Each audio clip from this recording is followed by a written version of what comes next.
Muy buenos días, reiniciamos actividades ahora de manera virtual, a distancia, continuando con un segundo tema en econometría de series de tiempo para todos ustedes, que tiene que ver ahora con solo series estacionarias, así como modelos de rezago distribuido. Antes de dar inicio a esta presentación, sí me agradaría recordarles que ya tenemos disponible esta presentación, así como otros contenidos en nuestro blog habitual. Encontrarán allí la presentación del día de hoy, econometría de series de tiempo estacionarias, pero además hay una presentación de repaso.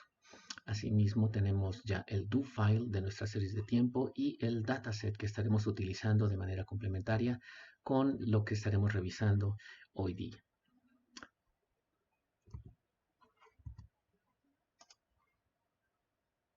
El do file que tienen en su pantalla, como verán, ya es un do file bastante detallado y ese es el que utilizaremos en nuestra sesión del día de hoy. ¿Qué estaremos revisando y cuál es la estructura de la presentación que estamos posteando? Bueno, estamos considerando que ahora en el universo de las series estacionarias tenemos modelos estáticos y modelos dinámicos. Hay un papel del tiempo que está jugando un rol bastante importante. De forma específica nos enfocamos en los rezagos.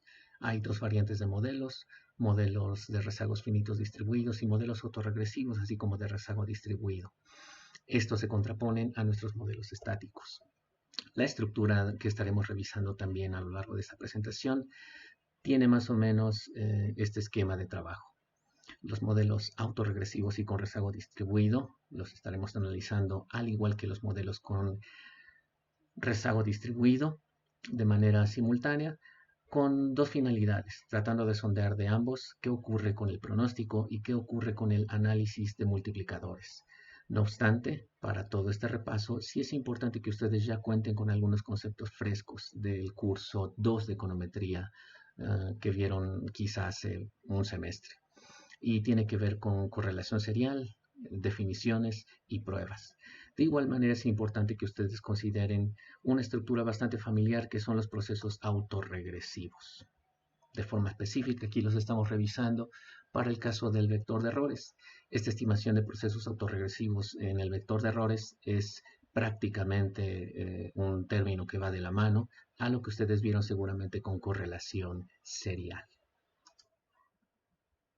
¿Cuáles son los supuestos que estaremos considerando a lo largo de este primer tipo de modelos, que son modelos de series estacionarias? Bueno, básicamente son los mismos 6 que estamos revisando desde el curso 1 de econometría, los supuestos de Gauss-Markov, linealidad en los parámetros, X y Y son variables estacionarias en tu modelo y el vector de error es independiente de valores pasados, presentes y futuros de X. En cuanto a la estacionalidad, ustedes ya tienen ese concepto muy fresquito, muy trabajado. Quizá lo que ahora vamos a considerar es el tema de la independencia de valores presentes, pasados y futuros de X y el vector de error. Este supuesto número 2 se conoce como el supuesto de exogeneidad de los regresores o la no dependencia lineal de los regresores con el vector de errores. Los supuestos 3, 4, 5 y 6 prácticamente son bastante familiares. Supuesto 3, media nula del error. Número 4, varianza constante o el supuesto de homocedesticidad. El número 5 tiene que ver con la ausencia de correlación serial de los errores. Y el número 6 finalmente es el epílogo en cuanto a la distribución probabilística del vector de errores en el modelo poblacional y de los residuales en el modelo muestral. Esa distribución probabilística es una normal gaussiana con media cero y varianza sigma cuadrada. Lo que ocurre con una variante de ese supuesto número 2 y que aparece en este recuadro de la parte inferior, tiene que ver con el hecho de estar trabajando bien modelos con rezago distribuido o modelos autorregresivos con rezago distribuido. ¿Por qué presentamos este recuadro adicional? Porque cuando estemos trabajando modelos autorregresivos con rezago distribuido, resultará que la variable dependiente también forma parte de uno o de varios regresores en nuestra matriz de regresores, de tal suerte que esa consideración, el incorporar la variable dependiente a la matriz de regresores, implica suavizar o dejar un poco más laxo el supuesto número 2. ¿Cuál es el atributo que se le modifica a ese supuesto? al estar ahora formando parte Y de la matriz de regresores, se asume simplemente que los residuales no están correlacionados con ninguno de los regresores, incluyendo los rezagos de Y, solo de manera contemporánea y de manera pasada. Por esa razón, sí estamos contemplando esa variante. Por ahora lo dejamos así, muy platicadito, pero posteriormente habrá comentarios al respecto. Continuando entonces con nuestra presentación, ¿qué es lo que ocurre con el papel del tiempo en los modelos econométricos? Una primera gama de modelos que estaremos trabajando tiene que ver con los modelos estáticos. Una segunda tiene que ver con los modelos dinámicos. ¿Cuál es la diferencia entre una y otra? Como verán, en los modelos estáticos asumimos que hay una influencia estrictamente contemporánea de X, nuestra variable explicativa, hacia Y, nuestra variable dependiente. Este modelo asume, como lo ven allí, que los efectos de X en Y son instantáneos. Hay un único impacto en el tiempo en la variable dependiente, lo que implica que X, si tiene alguna modificación y altera entonces la dinámica de Y, esa modificación se transfiere de un solo tajo y de manera total. Frente a los modelos estáticos, estamos trabajando también modelos dinámicos en esta presentación. Tres variantes son las que estaremos revisando y son prácticamente las habituales en análisis econométrico de series estacionarias. En primer lugar, los modelos con rezago distribuido, o los que definiremos de ahora en adelante como DL models, los modelos autorregresivos o los modelos AR y los modelos autorregresivos con rezago distribuido ARDL. ¿Cómo confrontan estos tres modelos a los modelos estáticos? Bueno, en primer lugar, tratan de incorporar timings, tiempos de influencia, desfases, adaptaciones, restricciones institucionales, procesos de adaptación. Por ejemplo, si revisamos el modelo con rezago distribuido, observamos que, a diferencia del modelo estático, X no aparece de manera contemporánea exclusivamente, sino aparece rezagada un periodo, rezagada dos periodos, o quizá pudiera aparecer hasta rezagada Q periodos. Estamos hablando de la misma variable explicativa, solo que de manera rezagada. Esa variante es la que nosotros conocemos como modelo con rezago distribuido. La distribución del rezago se da exclusivamente en X. La variante 2 que tenemos en ese mismo renglón, como verás, no tiene la misma estructura. De hecho, está desapareciendo beta QXT menos Q, lo cual implica que esta primera línea te está hablando de un modelo con rezago distribuido finito. Sabes cuál es el horizonte de rezagos utilizados en X, pero pudieras tener un desconocimiento de ello o simplemente pudiéramos asumir que ese rezago se distribuye de manera infinita. El rezago no tiene fin. La segunda variante tiene que ver con los modelos autorregresivos. Por contraposición a nuestro modelo con rezago distribuido, notar que ahora la estructura del rezago no está en relación a X. De hecho, la estructura del rezago implica que YT ahora es la variable dependiente, pero el conjunto de regresores son la misma variable dependiente, solo que rezagadas 1, 2 o P periodos. Este modelo, como lo están observando, te dice que YT se está autoexplicando a través de su propia historia. Y esa propia historia puede ser tan corta como un lag, tan corta como 2 lags, pero puede ser tan larga como P lags. A diferencia del modelo con rezago distribuido, el modelo autorregresivo en sentido estricto y de manera muy pura, notar que no tiene regresores adicionales. Únicamente es un modelo univariado en donde la variable dependiente se está autoexplicando a sí misma.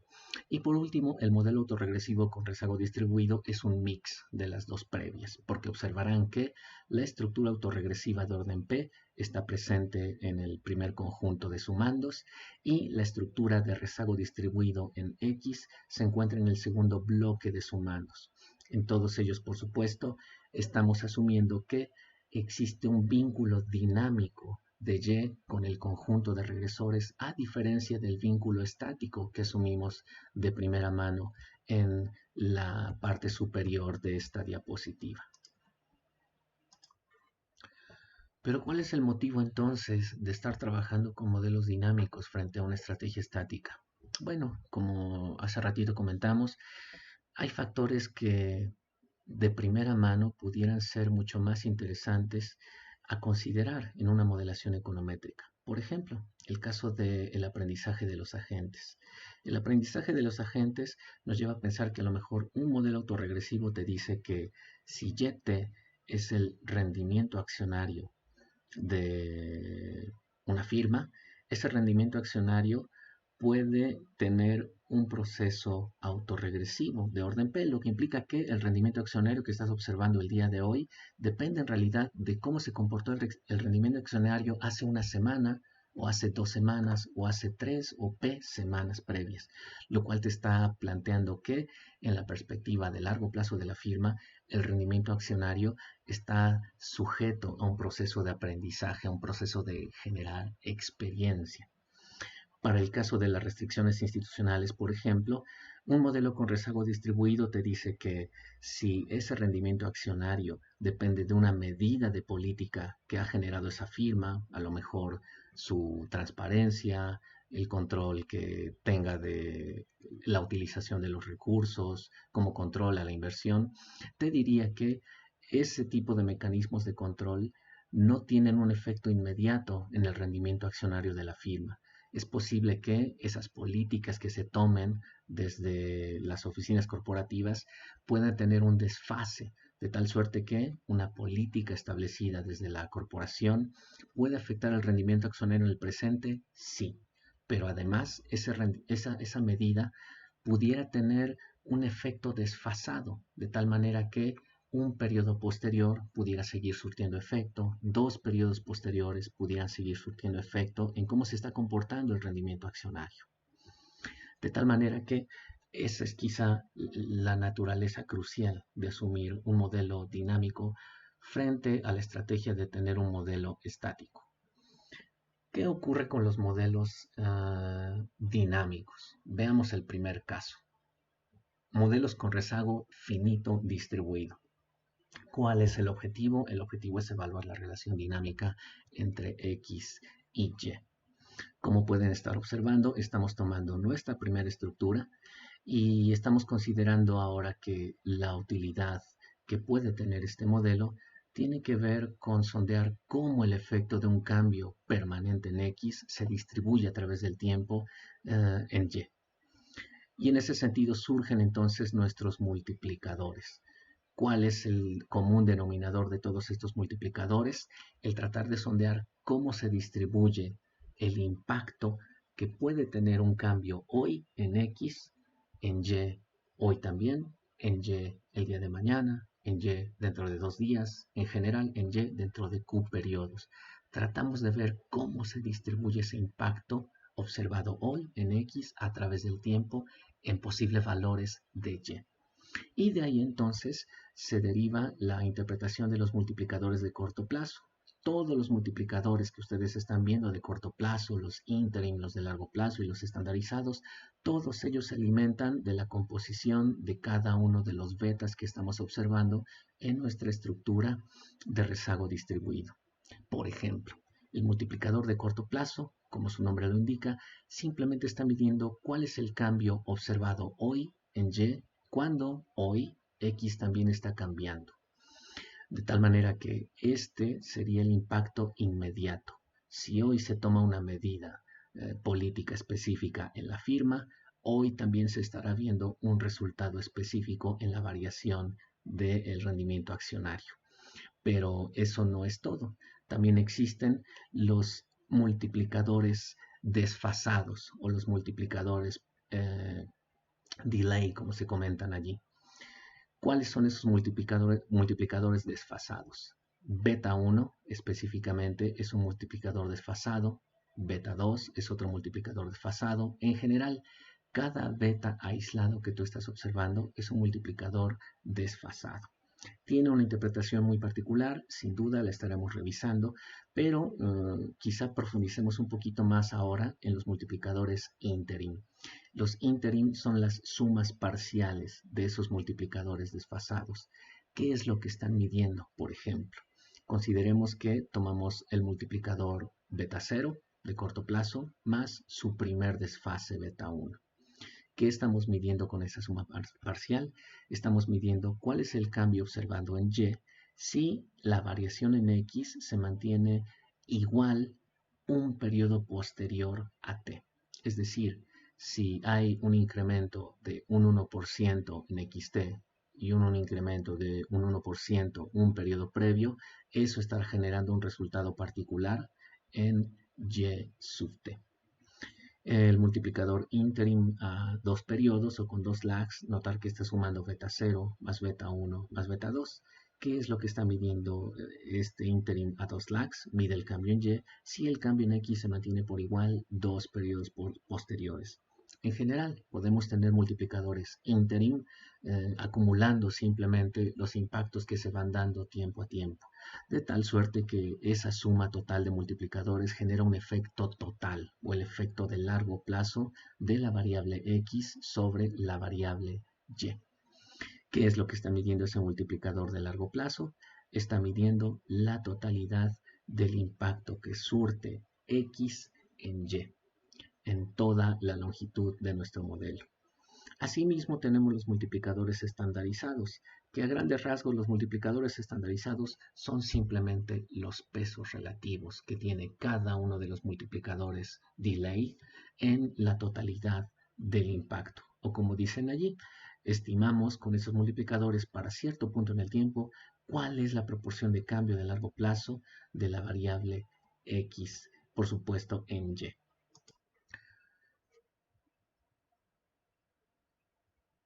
Veamos un primer ejemplo en cuanto a un dataset para tratar de sondear cuál es la interpretación concreta de estos multiplicadores a partir de una base de datos. Si son tan amables, abran una sesión en Stata, descarguen el do file que está posteado en el blog y comencemos a revisarlo. Yo ya tengo abierta mi sesión en Stata. Tenemos nuestro do file, en estos momentos lo tenemos así abierto. Estamos utilizando un dataset disponible en el libro de Principles of Econometrics, edición 4. La línea 2 es la liga que tienen que ejecutar para que abran el dataset. Sombramos el 2, lo ejecutamos y como verán ya tenemos nuestro dataset abierto. Básicamente tenemos dos variables. La primera de ellas es G, como lo estamos observando aquí. Es la tasa de crecimiento porcentual del PIB para el caso de Estados Unidos. Y la variable U es la tasa de desempleo que se observa también en esta economía. Esta base de datos tiene una frecuencia trimestral, por eso vamos a darle el formato adecuado a nuestra serie de tiempos, sombreando las líneas 4, 5 y 6, que como verán, pues simplemente les estamos imputando una frecuencia ya muy concreta. El dato inicial parte del Quarter 2 de 1985 y el dato final aparece en el tercer trimestre de 2009. Estamos trabajando prácticamente, sí, un periodo relativamente largo y un diagnóstico muy sencillo de las series lo tenemos aquí. Como verán, esta es la serie de desempleo, solo que está trabajada en primeras diferencias. Notar que la serie en primeras diferencias, por lo visto ya en sesiones previas, es una serie estacionaria. Lo mismo para el caso de la serie G. La serie G, notar que la estamos trabajando en niveles. ¿Por qué en niveles y no en primeras diferencias? Porque la serie G es ya una tasa de crecimiento de por sí. Y si ustedes hacen los diagnósticos tanto de G, tasa de crecimiento del PIB, como de la primera diferencia de la tasa de desempleo, ambas series ya cumplen el criterio de estacionariedad. Entonces, lo que tenemos ahora con el modelo 1 es sondear de esta manera, con estos datos, con el dato de la serie del PIB y del desempleo, ver cómo se comporta un modelo en términos estáticos y cómo pudiera comportarse ese mismo conjunto de series en un modelo dinámico, específicamente con un modelo de rezago distribuido. Eso es lo que estaremos revisando en relación a estas dos series.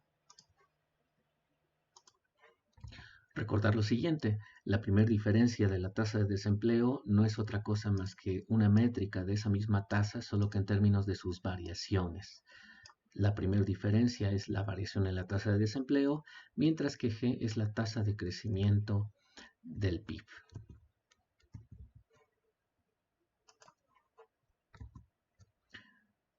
Ejecutamos nuestro modelo estático con la línea 19 y esa línea 19 me genera estos estimadores que ustedes ya tienen también en la presentación.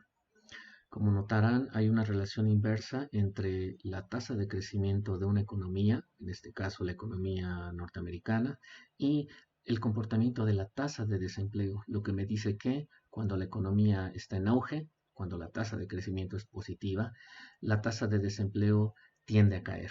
Y lo opuesto, si la economía está en crisis, entonces la tasa de desempleo tiende a subir. En este modelo estático simplemente interpretamos este punto 31 del siguiente modo. Un incremento del 1% en la tasa de crecimiento del PIB origina que la tasa de desempleo caiga en 0.31%. Esa es nuestra interpretación.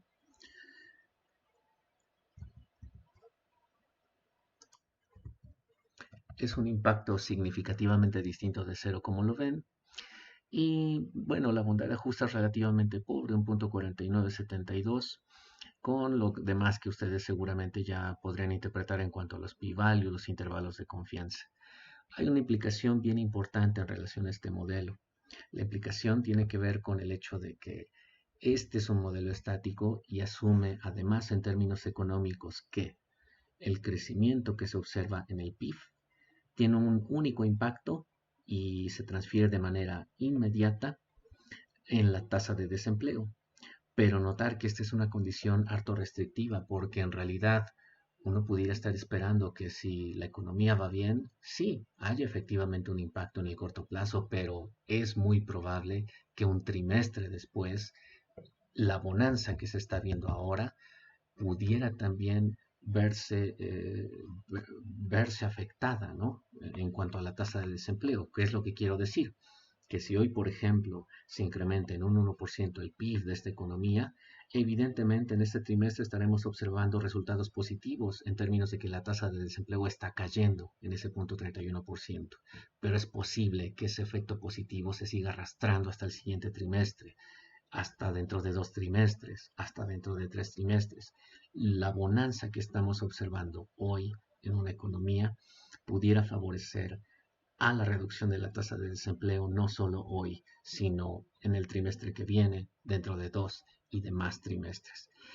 Esta naturaleza económica se está perdiendo con este modelo estático porque se asume que el impacto es único y reitero, un incremento del 1% en el PIB origina que la tasa de desempleo caiga hoy en un punto 31.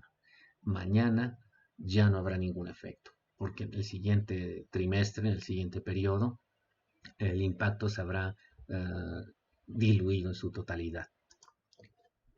¿Qué ocurre con el modelo dinámico?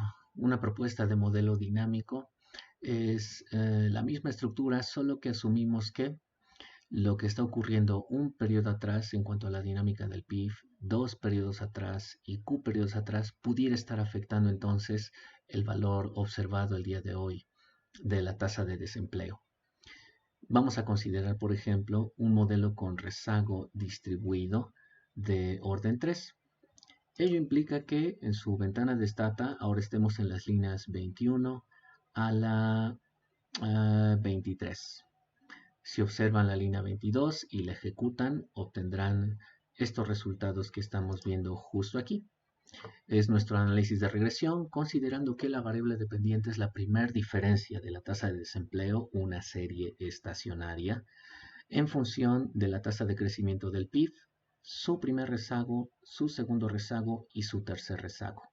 Notar que la naturaleza estacionaria de este modelo está presente tanto en el lado derecho de la ecuación como en el lado izquierdo de la ecuación, y eso es importante y de hecho eso ya lo comentábamos en sesiones previas sobre el considerar en un modelo de regresión siempre series del mismo orden de integración. Todas ellas son integradas de orden cero. Todas ellas son estacionarias. Tenemos entonces ahora sí nuestros coeficientes de este análisis de regresión. Estos coeficientes, notar que ya formarán para nosotros el conjunto de multiplicadores, tanto el multiplicador de corto plazo, el multiplicador de corto plazo es negativo y es 0.20526. Aparecen también los multiplicadores desfasados de un rezago, de dos rezagos y de tres rezagos. ¿Cómo interpretar cada uno de estos multiplicadores de manera adecuada? Bien, consideremos de manera muy sencilla que estamos ubicados en el primer trimestre, estamos en el mes de marzo, ¿que no? Entonces, si estuviéramos con estos datos para el caso real en esta época del año, nuestro multiplicador de corto plazo nos indicaría lo siguiente. Si en este primer trimestre observamos un incremento de un 1% en el PIB, en este mismo trimestre esperaríamos que la tasa de desempleo se redujera en 0.2%. Ese sería el impacto inmediato. Pero además esperaríamos con el multiplicador desfasado un periodo que en el siguiente trimestre, es decir, en abril, mayo, junio, en ese segundo trimestre también hubiera un impacto. Y ese impacto implicaría que el desempleo se redujera en 0.16%. Notar que ese 0.16% de reducción no fue originado por una dinámica de variación del PIB del segundo trimestre, sino de este primer trimestre todavía. El multiplicador de desfase con dos rezagos me diría que si en este primer trimestre observé ese incremento del 1%, es también de esperarse que 2 trimestres después siga generando un efecto positivo en la reducción de la tasa de desempleo. A saber, esperaríamos que 2 trimestres después, es decir, en julio, agosto, septiembre, la reducción de la tasa de desempleo fuera de 0.07%. Y además esperaríamos que en el último trimestre la variación que estamos observando ahora en el acumulado de enero-marzo también tuviera un efecto favorable. De hecho, el efecto, perdón, ahí es de signo opuesto. Esperaríamos que se incrementara en 0.03 la tasa de desempleo. Como verán, entonces, los multiplicadores desfasados me van dando esa naturaleza dinámica de algunos fenómenos financieros, algunos fenómenos económicos, y eso sin duda nos da una riqueza mucho, mucho más consistente que el propio modelo estático. Insisto, los multiplicadores de corto plazo y los desfasados a 1, 2 y 3 rezagos me están indicando cómo yo espero que un cambio observado hoy en el periodo T pudiera generar efectos adversos o favorables en la variable Y hoy también, en el siguiente periodo, T más 1, en el siguiente periodo, T más 2, en el siguiente periodo, T más 3, considerando la naturaleza de este modelo. ¿Qué ocurre por otro lado con los multiplicadores interim? Los multiplicadores interim en términos algebraicos se trabajan de manera sencilla. El interim a un lag implica que trabajas el multiplicador de corto plazo más la suma del primer lag. El interim a dos lags estás acumulando el de corto plazo más el primer lag más el segundo lag. El interim a 3 lags implica que tengas el de corto plazo, más el beta a 1 lag, más el beta a 2 lags, más el beta a 3 lags. Como verán, es una suma relativamente sencilla en términos algebraicos, pero la parte interesante tiene que ver con las implicaciones en cuanto a la interpretación. ¿Por qué? Porque a diferencia de la interpretación que vimos hace un rato con estos multiplicadores de manera aislada, aquí estamos sosteniendo que, ojo, en el interim a un lag, el incremento sostenido del 1% en el PIB a lo largo de 2 periodos, si vemos ese incremento sostenido hoy y en el siguiente trimestre, generan un impacto en Y. A saber, el impacto implica que habrá una reducción en 0.366 la tasa de desempleo. Aquí estamos acumulando entonces el impacto bajo la consideración de que el aumento sostenido del 1% se da en 2 tiempos. En el trimestre 1, que es enero, febrero, marzo, pero también en el segundo trimestre, abril, mayo, junio. El interim a 2 lags también maneja la misma interpretación. Si nosotros observamos un incremento sostenido del 1% del PIB en el primer trimestre, en el segundo trimestre y en el tercer trimestre, ese incremento sostenido va a generar también un cúmulo de efectos en Y. A saber, ese cúmulo implica que se reduzca en 0.438 la tasa de desempleo. Notar que esta suma es una suma efectivamente de negativos para el primer caso. Para el primer caso es una suma de negativos de este término y de este término. Para el caso del interim a 2 lags es la suma de este negativo, más la suma de este negativo, más la suma de este negativo. Se queda entonces como actividad inicial sondear qué es lo que ocurre con el interim a 3 lags. La respuesta aquí es tremendamente fácil en lo algebraico, porque esperaríamos una suma de este término que es negativo, más este que es negativo, más este que es negativo, pero estaríamos sumando un positivo en particular. La narrativa implica que haya un incremento sostenido de un 1% en el PIB y la magnitud a encontrar simplemente será la suma de estos valores considerando también sus signos. Ese es un primer ejemplo que podemos nosotros ofrecer y trabajar para diferenciar entre el multiplicador de corto plazo, cada uno de los multiplicadores de retraso o los delay multipliers, así como los interims. Está de más decirlo, pero el multiplicador a largo plazo implica que tenemos que sumar todos y cada uno de los betas asociados a cada uno de los lags, así como el multiplicador de corto plazo beta 0. Dense un tiempito para repasarlo, por favor. Repásenlo en el DU. Finalmente, ¿cómo estar trabajando entonces ahora los multiplicadores estandarizados? Bien, en cuanto a los multiplicadores estandarizados, notar que es una razón de multiplicadores y prácticamente esto nos dice que son los mismos multiplicadores, solo que expresados en términos de las frecuencias relativas. No en términos de sus magnitudes, ¿no? Incluso ni siquiera con sus signos. En este caso, nosotros estamos trabajando esos mismos multiplicadores estandarizados con una nota precautoria. Ojo, notar que los multiplicadores de corto plazo, el desfasado a 1 y a 2 periodos, son multiplicadores con signo negativo. No sucede lo mismo con el caso del multiplicador desfasado a 3 periodos porque el signo es positivo, ¿no? Considerando ello, vamos a hacer una estimación muy peculiar, pero metodológicamente válida, sobre la estandarización de los multiplicadores.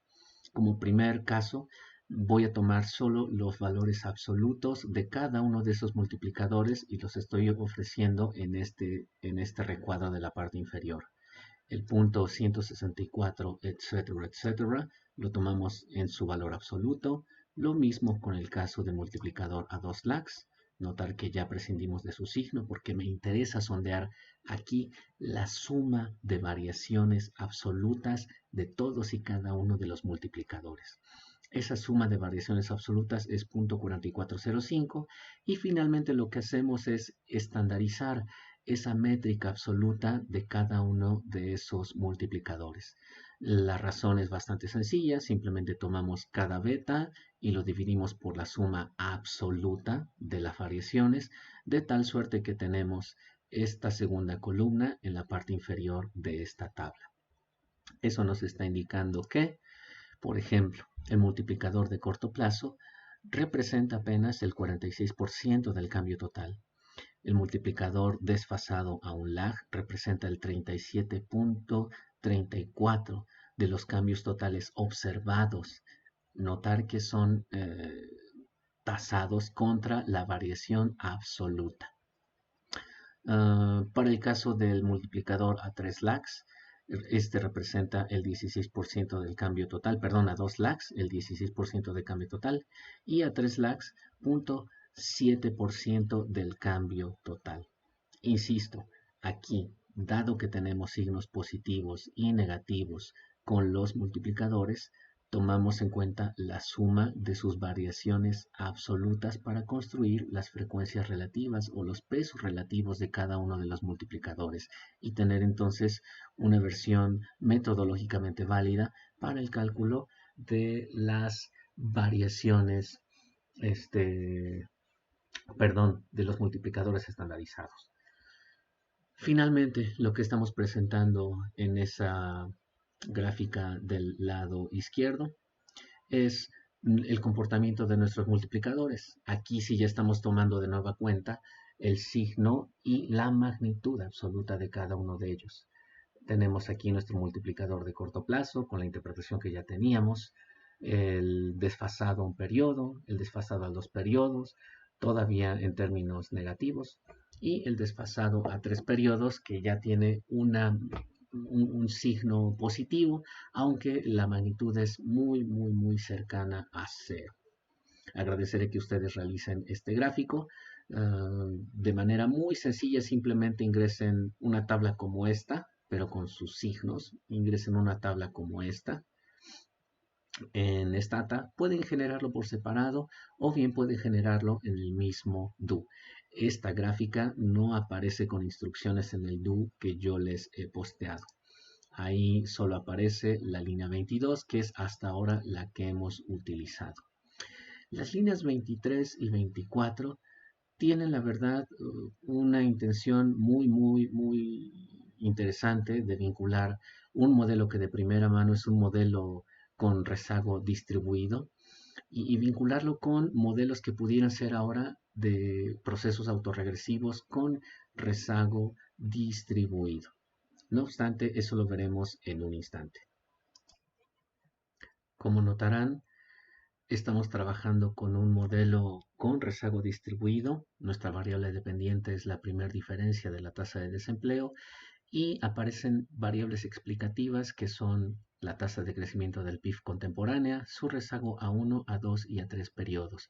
Es un modelo claramente DL con rezago distribuido y en relación a esa consideración, notar que un supuesto es bien importante en los modelos DL.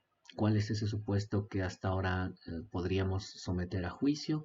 El supuesto número 5, que alude a la covarianza entre ET y ES. El supuesto de no correlación serial de los errores. La duda razonable es, oye, si estamos trabajando un modelo DL, efectivamente contamos con la evidencia estadística para saber que este supuesto de Gauss-Markov se está cumpliendo o no se está cumpliendo. Bueno, ahora podríamos llevar a cabo el conjunto de pruebas. Aquí es en donde, si ustedes no tienen tan fresquito ese tema, yo les recomendaría que fueran de nueva cuenta a su diapositiva de apoyo. Me refiero a la diapositiva de apoyo que dice presentación, repaso, violaciones a los supuestos.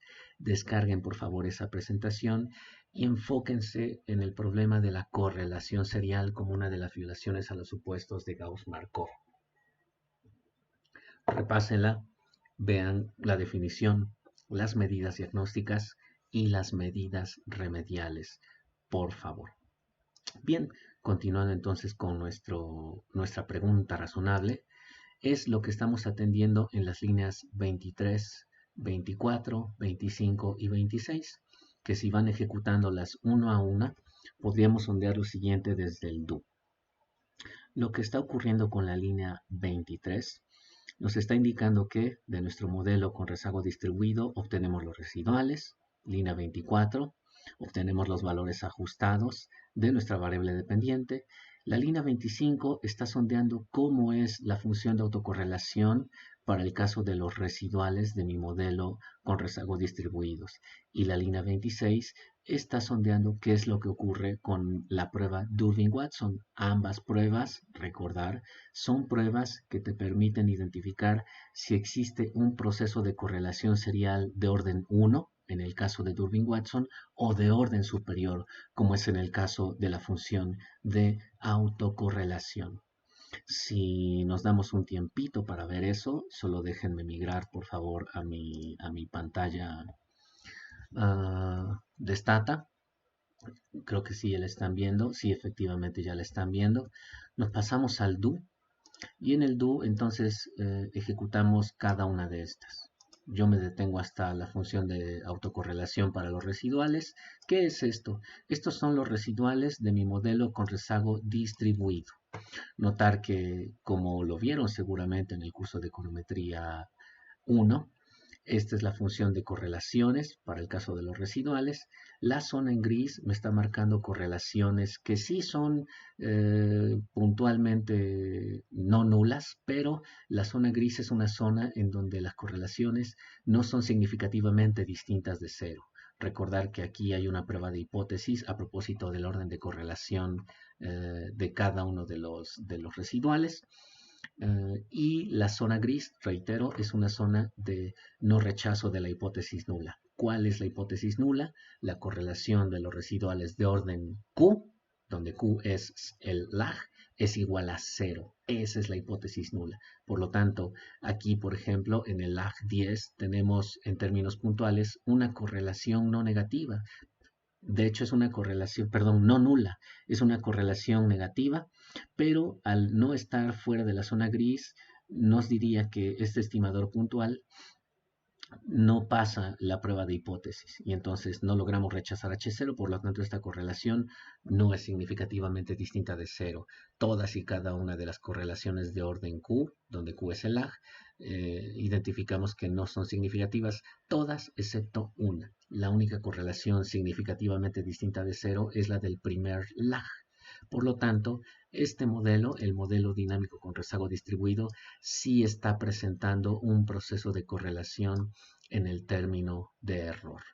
La siguiente prueba es la Durbin-Watson. La Durbin-Watson también está generando un estadístico. El estadístico, notar que es bastante cercano a 1, es 1.27. Revisen por favor cuál es la naturaleza de la prueba Durbin-Watson. Pero la conclusión de este test, aquí simplemente lo concluimos, es que el modelo también revela un proceso de correlación en el término de error. ¿Eso qué significa? Que nuestro modelo DL lamentablemente no cubre este supuesto de Gauss-Markov. De hecho, se está violentando este supuesto y hay implicaciones ya bastante conocidas que, insisto, vale la pena que lo repasen en esa presentación que les estoy posteando de manera adicional. ¿Cuál es esa implicación? Que los estimadores beta, si bien son insesgados, si bien son consistentes, perdón, lamentablemente la estimación de la varianza tiene una equivocación. La varianza no es eficiente en términos asintóticos. De hecho, nuestro estimador sándwich, que decíamos desde hace muchas sesiones de la varianza-covarianza del vector de betas, tiene un problema. ¿Vale?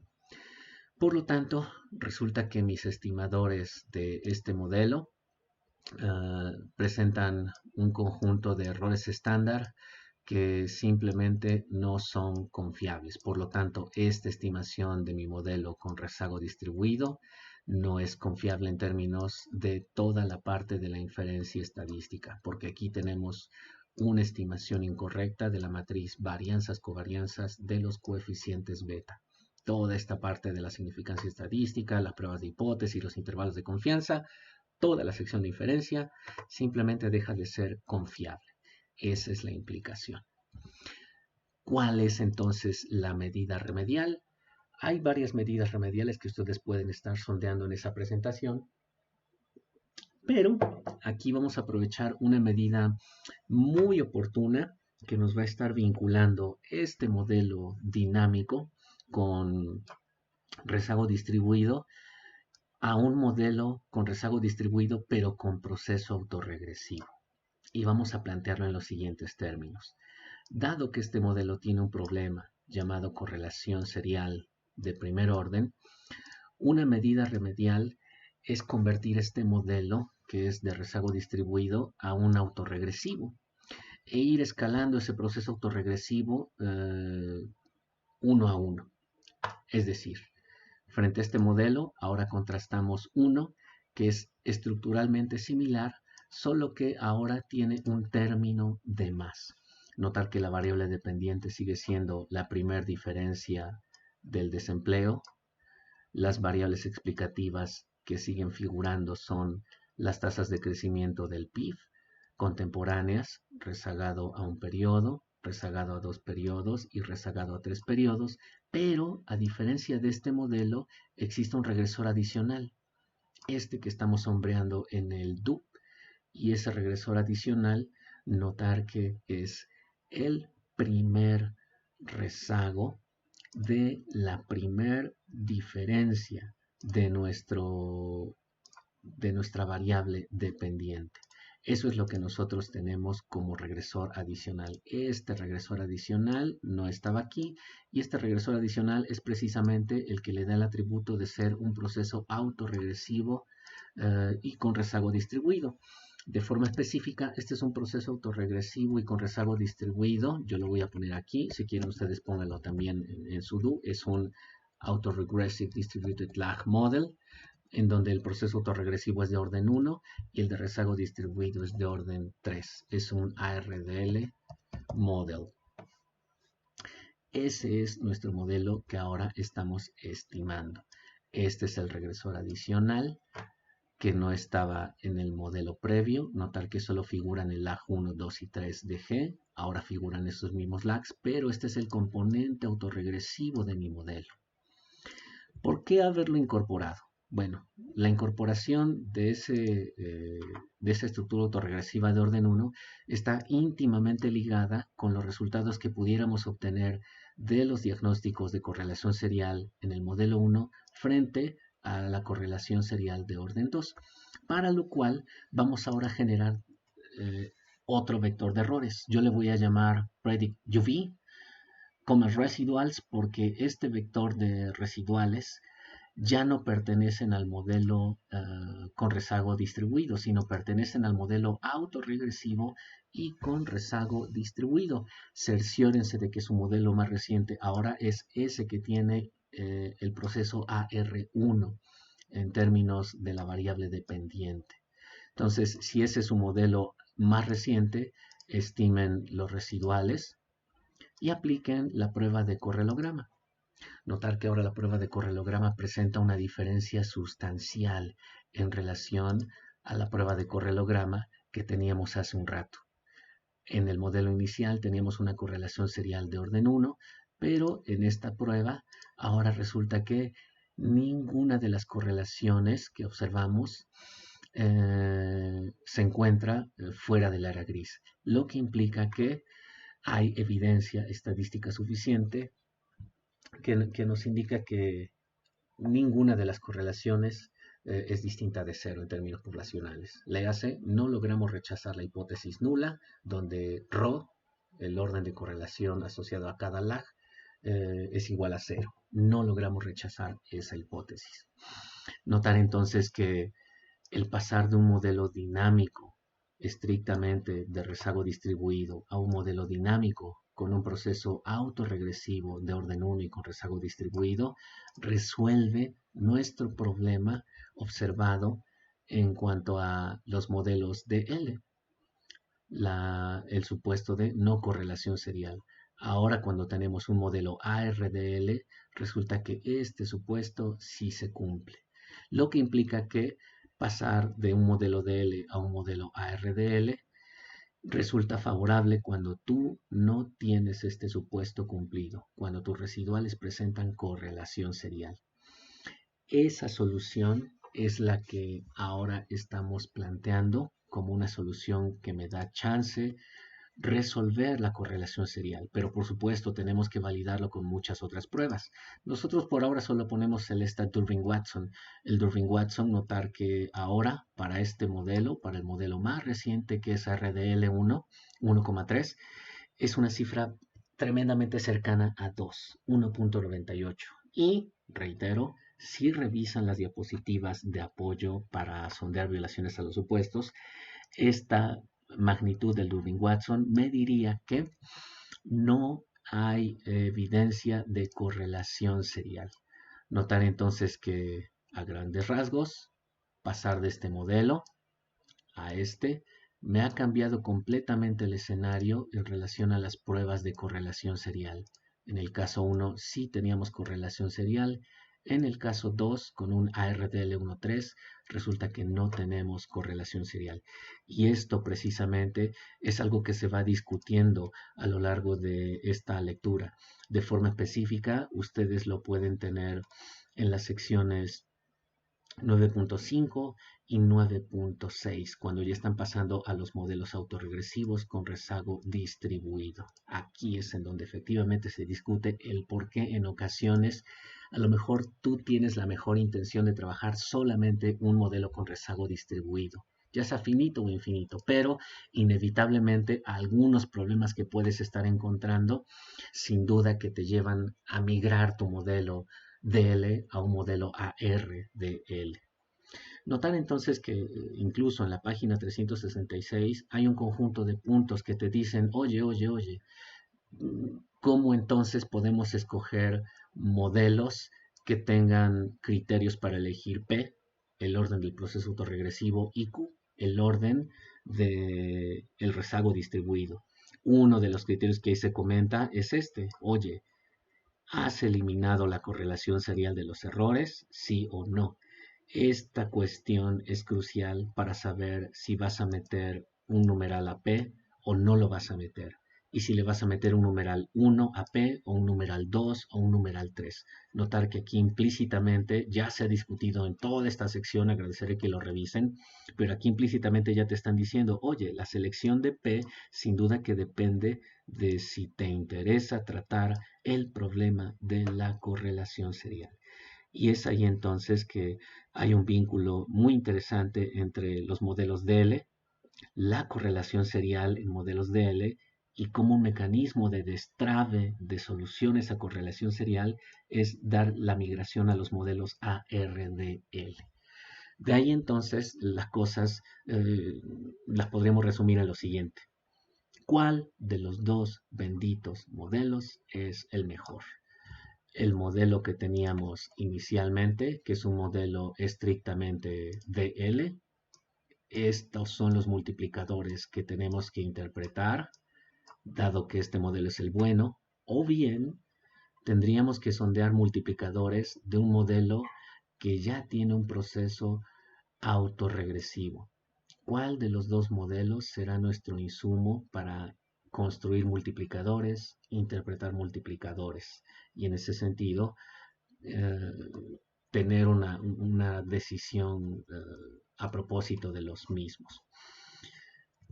¿Qué es lo que hay que hacer entonces? Para responder esa pregunta, lo que hay que realizar lo veremos a continuación. Dadas las pruebas de correlograma para el caso del modelo 1, frente a las mismas pruebas para el caso de modelo 2, esta sería una regla de decisión que me dice cuál de los dos modelos es el más adecuado para empezar a construir e interpretar los multiplicadores. No solo esa, también podría ser la propia Durbin-Watson para el caso del modelo 1 y la propia Durbin-Watson para el caso del modelo 2. Además de estas pruebas, sin duda que tendrían que estar realizando también las pruebas adicionales que se comentan en la presentación ya harto mencionada de apoyo. Pueden presentar la Bruch-Godfrey, si mal no recuerdo, con regresores exógenos o con regresores endógenos, y ello les dará mucha claridad sobre la conclusión que estamos planteando aquí, que es este modelo, el modelo ARDL13, es mucho mejor que el modelo DL que habíamos visto de manera inicial. Ahora viene una segunda duda razonable. ¿Cuál es esa duda razonable? Si en este modelo 1 los multiplicadores surgían de manera inmediata, en el modelo con rezago distribuido, ¿cómo realizar la obtención de los multiplicadores de corto plazo, interim, de mediano plazo y los de largo plazo en un modelo en donde ha cambiado la estructura porque tiene un proceso autorregresivo de orden 1 y en general pudiera ser cualquier otro proceso autorregresivo de orden P? La respuesta inmediata es no los vas a obtener directamente. ¿Por qué no los vas a obtener directamente? Porque tu modelo ha cambiado. El modelo ha cambiado y ahora lo que tú tienes como multiplicadores no surge en automático. Ahí es entonces cuando vienen nuestros métodos alternativos para sondear multiplicadores. A saber, frente a nuestro modelo 1, tenemos ahora que hallar un método distinto, dado que ahora trabajamos con un modelo ARDL y no con un modelo DL. El modelo DL nos daba chance de obtener los multiplicadores inmediatamente a través de una estimación mínimos cuadrados ordinarios. Pero cuando tú tienes un modelo ARDL, los multiplicadores no surgen de manera tan inmediata. Al menos no en términos de las consideraciones teóricas y metodológicas. Pero ya en la parte técnica, no se preocupen. Como siempre les digo, Stata tiene muy buenos atajos para hallarlo de manera inmediata. Pero antes de verlo de manera inmediata en Stata, sí es importante que tratemos de sondear qué es lo que se plantea teóricamente en relación a esos multiplicadores que no salen tan en automático.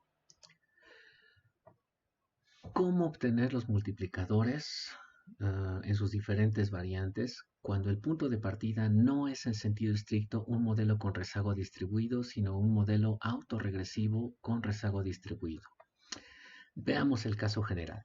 Si el punto de partida es ahora un modelo autorregresivo con rezago distribuido de orden P en la parte autorregresiva y de orden Q en la parte del rezago distribuido, la obtención de los multiplicadores a grandes rasgos implica solo hacer arreglos para que esta estructura ARDL se convierta finalmente en una estructura familiar, que es de la cual hemos partido, una estructura DL.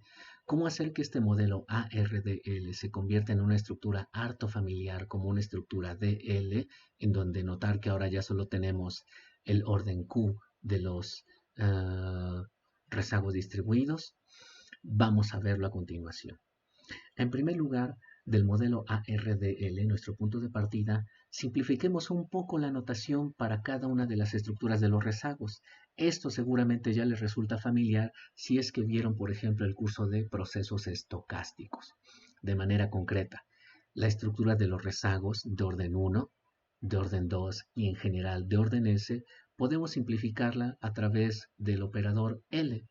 LYT para el primer lag en términos de Y, L supra 2 no es una potencia, sino es supra 2 YT para el segundo lag de Y, L supra S de YT para el ésimo lag de YT, reitero, estas no son potencias, sino son simplemente supraíndices. Y podemos hacer exactamente lo mismo para X, de tal manera que LXT será XT menos 1, L supra 2 XT es XT menos 2 y en general L supra SXT es XT menos S. Si aplicamos esta simplificación a la estructura autorregresiva y a la estructura del rezago distribuido, nuestro modelo nos queda como lo tenemos en la última línea de esta diapositiva. Tenemos prácticamente la misma estructura autorregresiva y la misma estructura de rezago distribuido del modelo RDL, solo que mucho más simplificado. ¿De acuerdo? Hasta ahí entonces tenemos ya una primera simplificación. Si nosotros además regrupamos los términos de la expresión previa y pasamos toda la estructura de los rezagos en Y del lado izquierdo y toda la estructura de los rezagos de X la mantenemos del lado derecho de la ecuación, nuestro modelo ARDL es quizá mucho más sencillo a la lectura. Notar que del lado derecho tenemos toda la parte de la estructura autorregresiva, perdón, la izquierda, y en la derecha tenemos toda la parte de rezago distribuido. Notar que el intercepto y el término de error se sigue manteniendo igual. Simplificando un poco más esta notación, podríamos considerar que existe la inversa de uno de estos dos componentes de rezago. A saber, consideremos que la estructura de componentes de rezago asociado al proceso autorregresivo existe de forma tal que esa inversa multiplicada por la estructura normal satisface toda propiedad que vemos en aritmética con los inversos. El inverso de esa estructura autorregresiva por el no inverso de esa estructura autorregresiva nos da la unidad. Si esta definición existe, entonces podemos reexpresar uno como sigue. Notar que ahora lo único que hacemos es tratar de depurar este término multiplicándolo por su inversa y por esa razón, entonces YT tiene simplemente el 1 de manera implícita como un factor. ¿Qué es lo que ocurre del lado derecho de la ecuación? Del lado derecho de la ecuación, pues tenemos que también aplicar el inverso de la estructura autorregresiva, que es el que está aquí, y eso sin duda multiplica a cada uno de los términos. Este inverso está multiplicando a delta, este inverso está multiplicando a la estructura de rezago distribuido y este inverso de la estructura autorregresiva está multiplicando al término de error. De tal suerte que estos tres grandes componentes del lado derecho de la ecuación ARDL de orden P, Q, ahora simplemente las tenemos con la línea que estamos señalando en el mouse. Si lo analizan, efectivamente está correctamente expresada. Lo anterior entonces implica que este modelo es una expresión igualmente válida de nuestro ARDL de orden P en la parte autorregresiva y de orden Q en la parte del rezago distribuido. Esa expresión 1 tiene una definición igualmente válida como la que tenemos aquí. Entonces, ese modelo puede ser ahora transformado a un modelo estrictamente DL. ¿Cómo hacerlo? Bueno, este modelo ARDL, que es una definición válida, puede transformarse como un modelo DL con estas características. La línea 1 que tenemos aquí en la parte inferior, notar que es el modelo DL que teníamos hace un rato en esta laminilla y que también estoy señalando a través del mouse. O bien puede simplificarse a través de la estructura de rezago distribuido con la estructura específica de los rezagos para X, de tal manera que el modelo DL también tiene una definición bastante mucho más sencilla con la notación de la última ecuación. ¿Qué es lo que estamos tratando de redondear en todo este desarrollo? Que esta estructura puede transformarse a esta, o bien esta estructura puede transformarse a esta siempre y cuando se cumplan ciertas consideraciones. ¿De acuerdo? ¿Cuáles son esas consideraciones? Las consideraciones que tienen que satisfacerse son tres bastante sencillas. A saber, en primer lugar, consideración 1. ¿Qué es lo que tiene que ocurrir con el intercepto? Con el intercepto tiene que ocurrir algo muy concreto. El intercepto alfa 0 o alfa tiene que ser igual en el modelo DL a el intercepto que tenemos en el modelo reexpresado ARDL. ¿Qué es lo que tratamos de decir con esta sentencia A? Lo que queremos decir con esta sentencia A es que alfa 0 del modelo DL juega el rol de intercepto. Y para que esta y esta expresión sean similares, entonces este alfa 0 debe de ser igual a esta primera estructura que tiene implícita el resumen del proceso AR multiplicado por delta. Entonces este primer componente, este que estamos sombreando, incluyendo delta, es igual a alfa 0. O bien este intercepto del modelo RDL es su símil con A. Esos términos son los que estamos igualando en la consideración 1. En la consideración 2, ¿qué es lo que estamos tratando de igualar para que el modelo RDL se convierta en un DL? Segundo término, notar que la estructura autorregresiva, la estructura de rezago distribuido asociado a X de mi modelo ARDL tiene que ser equivalente a esta estructura de rezago distribuido en el modelo estrictamente conocido como DL. Solo si este componente es exactamente igual que este componente que estoy sombreando, entonces efectivamente el modelo ARDL reexpresado es equivalente a un modelo DL. Y eso es lo que estamos implicando en la sentencia número 2, o la sentencia con la letra B, perdón. En la sentencia con la letra C hacemos lo mismo, solo que para el término de error. La expresión ARDL equivale a un modelo DL siempre y cuando el último término que nos falta, que es el término asociado con el error, y aquí sí es el vector de error contemporáneo con la estructura autorregresiva que tenemos aquí, sea equivalente a VT, o bien sea equivalente a este VT en la nueva expresión del proceso de L. Reitero, este componente debe de ser igual a este componente como condición para que el modelo ARDL sea exactamente igual que el modelo DL. Y eso es lo que estamos considerando como en la letra A, B y C para saber que es posible hacer esa transformación de la cual hablábamos desde hace un rato. ¿Por qué obsesionarnos con esas tres consideraciones? Porque, ojo, no perder de vista el gran objetivo. Nos interesa identificar multiplicadores, pero ya no en un modelo tan sencillo como un DL, sino nos interesa identificar multiplicadores en un modelo autorregresivo y con rezago distribuido. ¿Sale?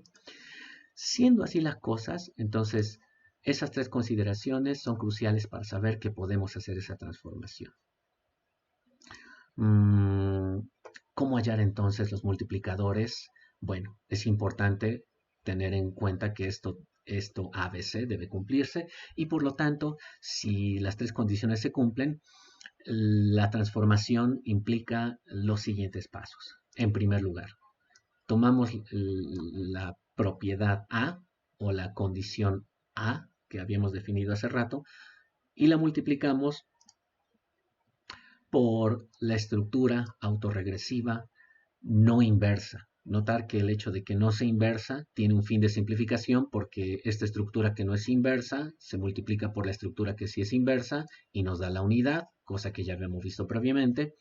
Y asumimos además que el lag de una constante es el mismo. ¿Cuál lag de la constante? El lag de esta constante. ¿Sale?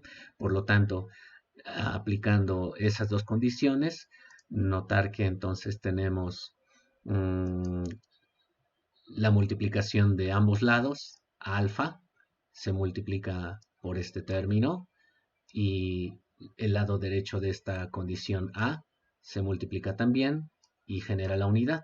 Por lo tanto, ahora tenemos una estructura mucho más simple partiendo de la condición A. Si simplificamos pensando que el lag de una constante es siempre la misma, notar que esta expresión es exactamente igual que esta, no perder de vista que el lag de alfa, el lag 1, el lag 2, el lag 3, el lag pésimo de alfa, como es una constante siempre será alfa.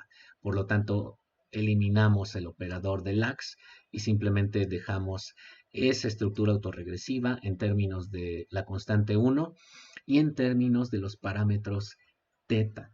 Aquí sí es bien importante sondear a qué obedece o a qué estructura se apega el conjunto de parámetros teta. Cada uno de los parámetros teta nos están indicando su pertenencia a la estructura del proceso autorregresivo. No perder de vista eso. Por lo tanto, si simplemente resolvemos para alfa, ya tenemos una primera estrategia para hallar el verdadero valor de alfa. Alfa entonces puede tener una definición tan sencilla como esta. Y el segundo paso es tomar la condición B, esta condición que teníamos hace rato. Tomando entonces B y multiplicamos también con fines de simplificar la notación por la estructura autorregresiva no inversa, multiplicaremos el término de la derecha por esa estructura autorregresiva no inversa y todo este término de la, este de la izquierda y este de la derecha por esta estructura autorregresiva no inversa. ¿Por qué nuevamente la multiplicamos por la estructura autorregresiva no inversa? Porque cuando se multiplica de este lado por la inversa de esa estructura autorregresiva, se hace la unidad y evidentemente el término que sobrevive a ese producto solo es este. Aquí va a haber en lugar de toda esa estructura un 1 y de este lado tendremos una estructura un poquito más grande. ¿Cómo es lo que tenemos aquí? Este primer término está multiplicado por este término o por este, como quieras verlo, es el mismo, de tal manera que el lado derecho de la expresión B finalmente se hace un poquito más extenso. No se preocupen, en realidad a pesar de ser una expresión harto chorera, harto extensa, estamos haciendo algo bien sencillo. Estamos multiplicando la estructura autorregresiva con la estructura de rezago distribuido en el lado derecho de la expresión B. Y finalmente lo que se nos simplifica aquí es que prevalece única y exclusivamente la estructura de rezago distribuido asociado a la variable X. ¿Qué es lo que estamos haciendo en las siguientes líneas? En esta línea y en esta línea.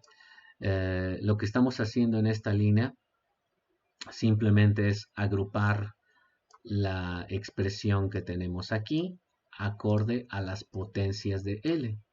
Es decir, lo único que estamos realizando es hacer este producto para empezar.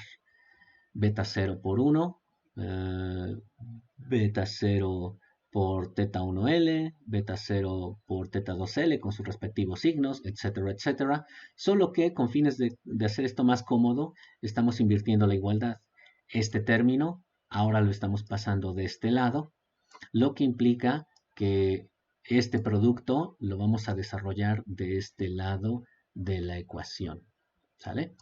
Entonces, decíamos hace rato, beta 0 por 1 me está dando beta 0. Luego beta 0 por, déjame ver, beta 1L por 1 es beta 1L. Beta 2L2 por 1 es beta 2L supra 2. En general, cada uno de estos términos está siendo multiplicado en primer lugar por 1, por el primer elemento de la estructura del proceso de rezago distribuido. Entonces, 1 por toda esta estructura que está aquí, 1 por toda esta estructura, me va a dar la misma estructura que tenemos aquí. Este primer conjunto de sumandos no representan otra cosa más que este término 1 multiplicado por todos y cada uno de los elementos en la estructura del proceso de rezago distribuido.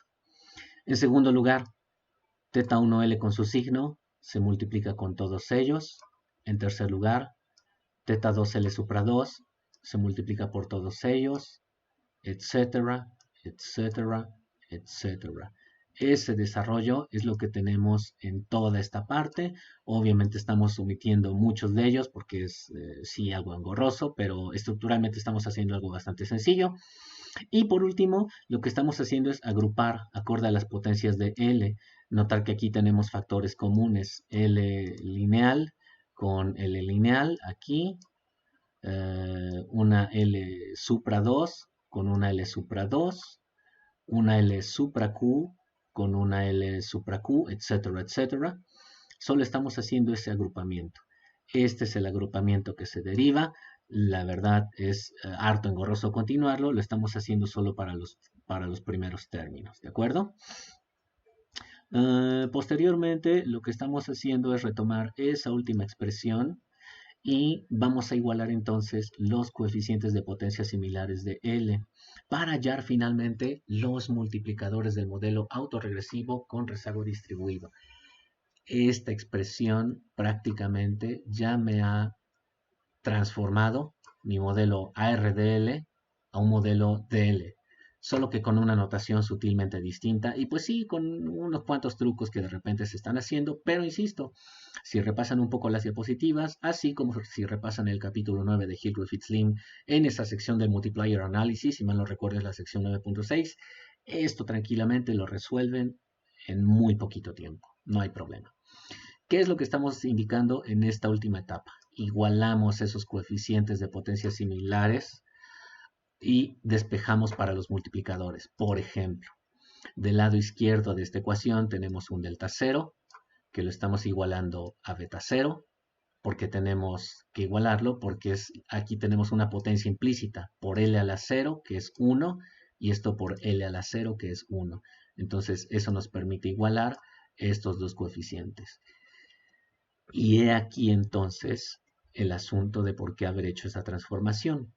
Porque ahora tenemos que el multiplicador de corto plazo equivale a delta 0, el primer componente que está asociado a la estructura de rezago distribuido del modelo DL. Ya tenemos una manera de hallar el multiplicador de impacto o de corto plazo.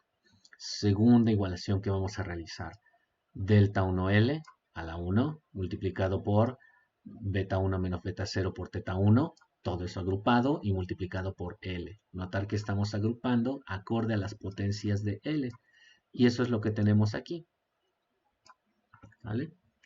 Lo que implica que entonces podríamos despejar esto respecto de beta 1. Notar que esta es una resta, entonces pasa sumando y por lo tanto beta 1 es igual a delta 1 más beta 0, teta 1.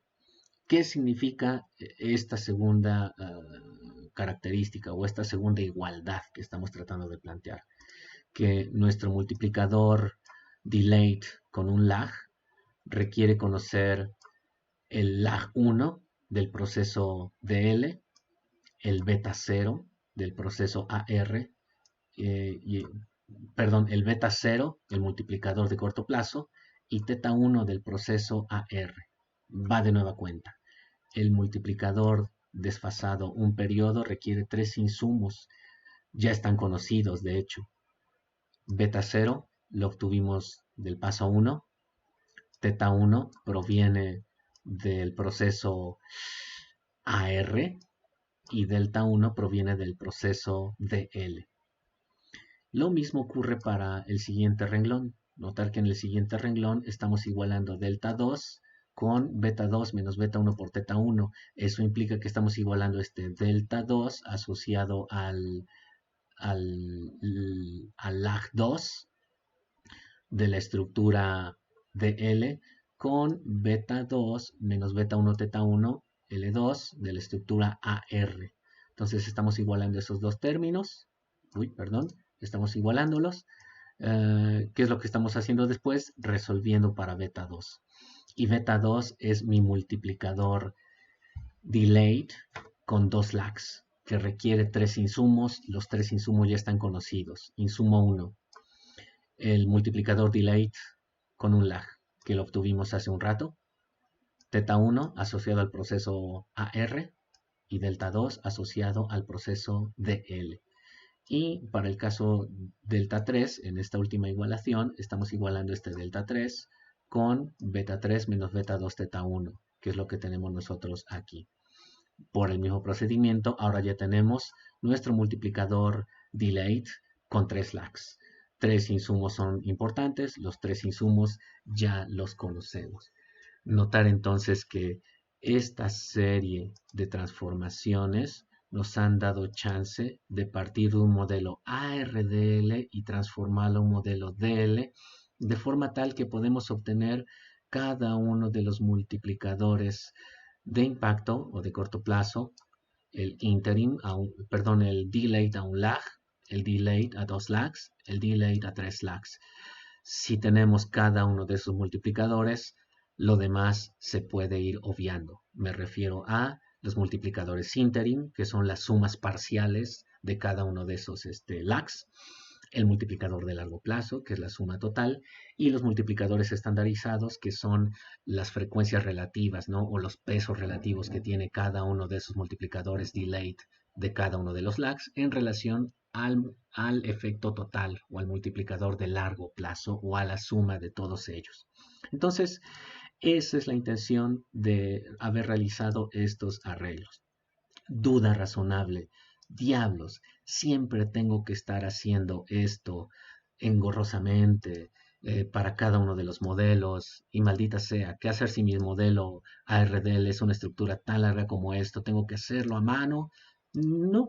En realidad, esta parte ha sido solamente, pues sí, bastante ilustrativa, revisando parte de las demostraciones que se tienen que hacer para llegar a las fórmulas generales, valga la expresión. Si quisieran tener una memoria fotográfica, yo les diría, conserven quizá este recuadro, porque este es el recuadro que les va a dar la oportunidad de plasmar esto en Stata de manera mucho más sencilla. Cómo debemos ir construyendo cada uno de los multiplicadores para generar a partir de un modelo ARDL la estimación de los coeficientes beta, que son los multiplicadores. Esto es el dato crucial. ¿Por qué? Porque en realidad en la parte técnica podríamos hacer esto con el mismo ejemplo que hemos venido trabajando. Pensemos en este modelo ARDL. Pensemos en uno muy sencillo. Yo sé que no es el mismo. Hace rato estábamos trabajando con un modelo ARDL 1.3. A la luz de lo que vimos en nuestras pruebas de correlación serial, migrábamos a este. Pero por ahora empecemos con este 1.1 y ya después si quieren ustedes lo hacen con el 1.3. Para el RDL 1.1 tenemos lo mismo en esencia. Oye, yo tengo un modelo que no es de primera mano, no es DL, es un modelo ARDL. ¿Cómo calcular a partir de este modelo los multiplicadores que me interesan? Bueno, paso 1, tienes que identificar en tu modelo ARDL los insumos que aquí siempre vas a estar requiriendo para el diseño de cada uno de esos multiplicadores. A saber, notar que siempre estamos llevando como insumo teta 1. Teta 1 lo tenemos aquí en rojo. Necesitamos tener un delta 0 y delta 0 es un insumo que me sirve para calcular el multiplicador de corto plazo. Y tenemos delta 1. Delta 1 es un insumo que también estamos utilizando para calcular al menos el multiplicador beta 1. Oye, ¿qué pasa si aquí no tengo delta 2, si no tengo delta 3, si no tengo delta 4? ¿Por qué? Porque mi modelo es ARDL 1.1. No importa. Si no los tienes, entonces delta 2 es igual a 0, delta 3 es igual a 0, y si te vieras llamado a trabajar más deltas para tener más multiplicadores desfasados 1, 2, 3, 4, 5 lags, entonces esos deltas simplemente los igualas a 0. Por ese lado no hay nada de qué preocuparse. Y veámoslo en los siguientes términos. Este es nuestro modelo a trabajar. De este modelito vamos a irnos ahora a Stata. Hago una pausa en lo que ustedes también se están yendo a Stata. Si quieren pueden ponerle pausa y hacer cualquier otra cosa. Yo mientras estoy migrando a Stata.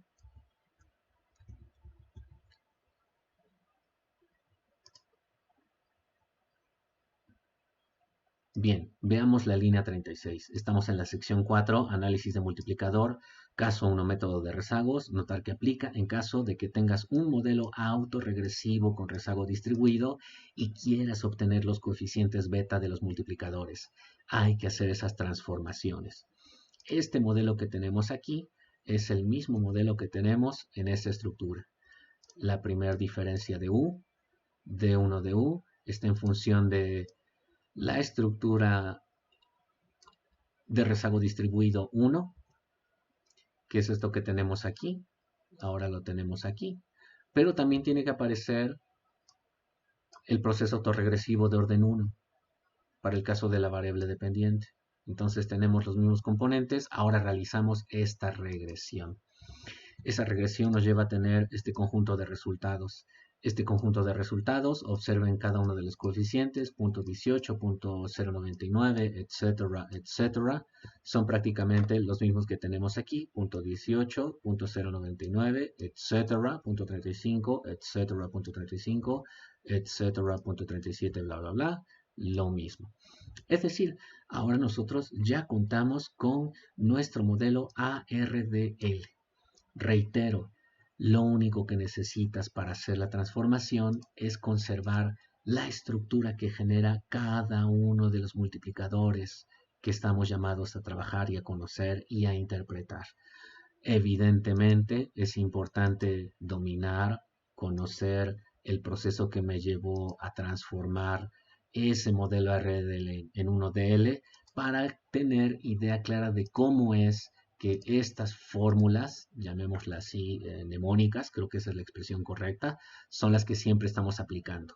No importa el orden de los multiplicadores, si quieres tener multiplicadores hasta 5 rezagos, 7 rezagos, es una sucesión, es una fórmula mnemónica, creo que esa es la expresión, que además está encadenada. Es decir, una vez que obtienes el primer multiplicador, ya tienes los insumos para el segundo, y una vez obtenido ese segundo, ya tienes los insumos para el tercero, etcétera, etcétera.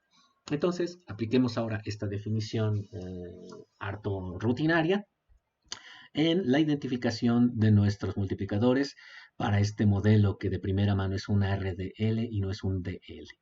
Con estos insumos ya incluso coloreados con su respectivo azul y rojo, empezamos con el multiplicador de corto plazo. El corto plazo te dice, ¿sabes qué? Beta 0 no será otra cosa más que delta 0. ¿Cuál es mi delta 0 aquí? El delta 0 es el asociado al coeficiente G, que no está rezagado ningún periodo. Es este punto 18. Por eso es ahora este mi multiplicador de corto plazo. El multiplicador desfasado o delayed con un lag, como lo vimos en esta fórmula, es simplemente delta 1 más beta 0 teta 1, donde delta 1, notar que delta 1 es el coeficiente asociado al primer rezago del proceso de L, es decir, es este punto 99 que tenemos aquí en azul, punto 99, y beta 0, que ya lo tenemos de manera encadenada con la solución previa, simplemente lo incorporamos con su signo, a cuidar siempre que estemos respetando los signos, y multiplicado con teta 1, donde teta 1 es el parámetro asociado al primer lag del proceso autorregresivo, y ese primer lag es punto 35, es este punto 35.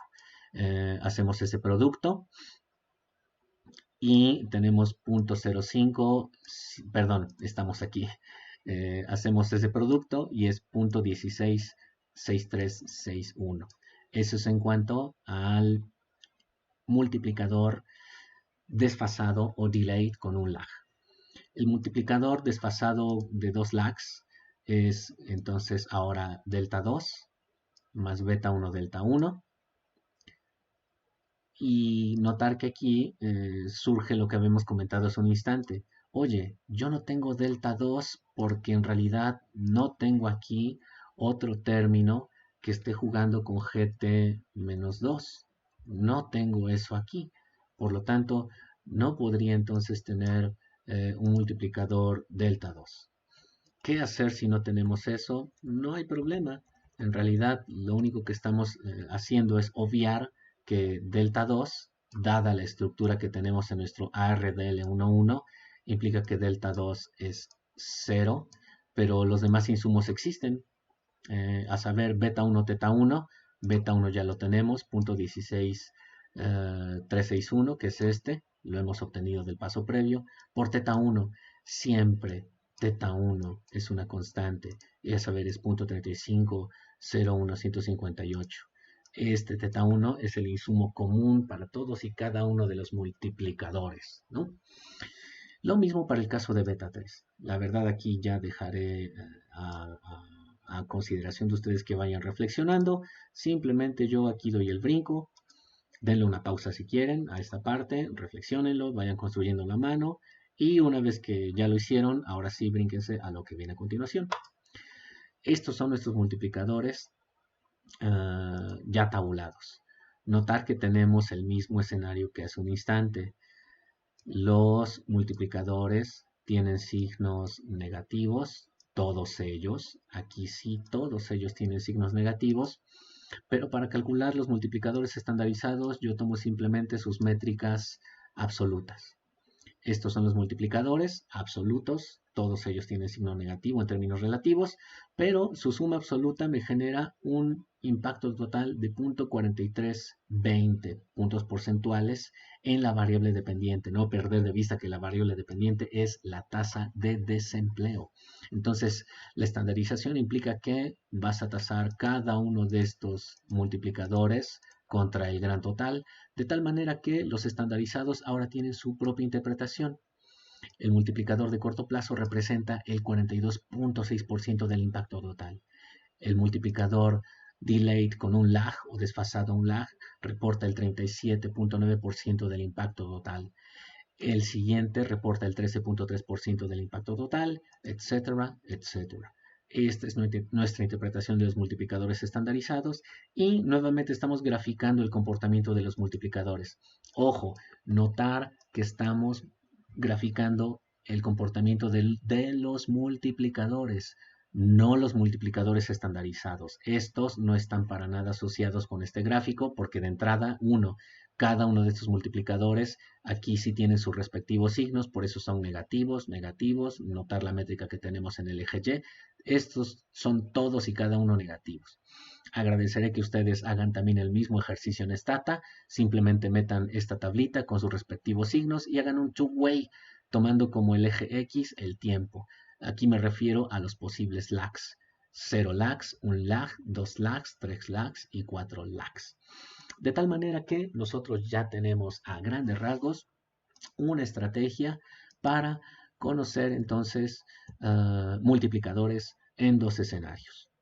El primer escenario, notar que es el escenario en donde déjeme ver rápido. El primer escenario es un escenario en donde tú tienes un modelo exclusivamente con rezago distribuido y puedes obtener de manera inmediata los multiplicadores vía mínimos cuadrados ordinarios. Punto 2. Ese modelo con rezago distribuido podría no necesariamente cubrir los supuestos de Gauss-Markov, a saber, uno de ellos que es el de correlación serial. ¿Qué hacer? Una medida remedial es incorporar un proceso autorregresivo, meter un rezago de la variable dependiente. Y eso modifica tu modelo DL en un modelo ARDL de naturaleza AR1, porque has metido apenas el primer lag. Esa incorporación hace que tu modelo DL ahora sea un RDL. Y esa corrección te da chance de controlar el problema de la correlación serial si aquí existía. Y por último, ¿cómo hacer ahora para que ese modelo ARDL genere multiplicadores? Ese modelo ARDL lo tienes que transformar en un modelo DL a través de las fórmulas que hemos visto hace un rato, y entonces puedes obtener el multiplicador de corto plazo, el interim a 1 o 2 lags y los multiplicadores delayed, así como los multiplicadores estandarizados y el multiplicador de largo plazo o la suma total de multiplicadores, sean cuales sean sus signos. Hemos visto apenas un método para hacer eso. Ese es quizá el asunto a grandes rasgos que nosotros estamos trazando justo ahora. Reitero, multiplicadores en un modelo estrictamente DL. Si tienes correlación serial, genera un modelo ARDL y ese modelo ARDL ahora tienes un chance de extraerle multiplicadores. Para eso hemos visto entonces dos estrategias en la generación de multiplicadores. En DL es muy sencillo, en ARDL es un poquito elaborado solo en cuanto a su demostración, pero las fórmulas mnemónicas, creo que así se dice, esas fórmulas nos dan chance de tener un ARDL, trabajarlo tal cual en Stata y a partir de las fórmulas generales comenzar entonces a generar esos multiplicadores. Duda razonable. ¿Qué hacer si mi modelo DL, cuando le meto el autorregresivo de orden 1 con la variable dependiente, no corrige la correlación serial? Bueno, incorpora un autorregresivo de orden 2 para la variable dependiente y ahora estarás trabajando un ARDL 2, P. El procedimiento para obtener los multiplicadores es exactamente el mismo, la estructura va a ser un poco más larga, pero reitero, la fórmula general para estimar multiplicadores en un ARDL prácticamente ya está dada. Reitero, es importante que estén revisando tanto en las diapositivas que ahora estamos viendo como en el libro de Hilwiff y Slim, qué es lo que pueden estar considerando para repasar y tener más fresquito este tipo de metodologías. Hasta aquí entonces cerramos nuestra sesión del día de hoy. Ya prácticamente estamos con 1:30. El día de hoy, si no es que el día de mañana, a más tardar, yo también les estaré posteando lo siguiente en términos de otro videillo, porque este ya está un poco grande, pero ni modo, ¿no?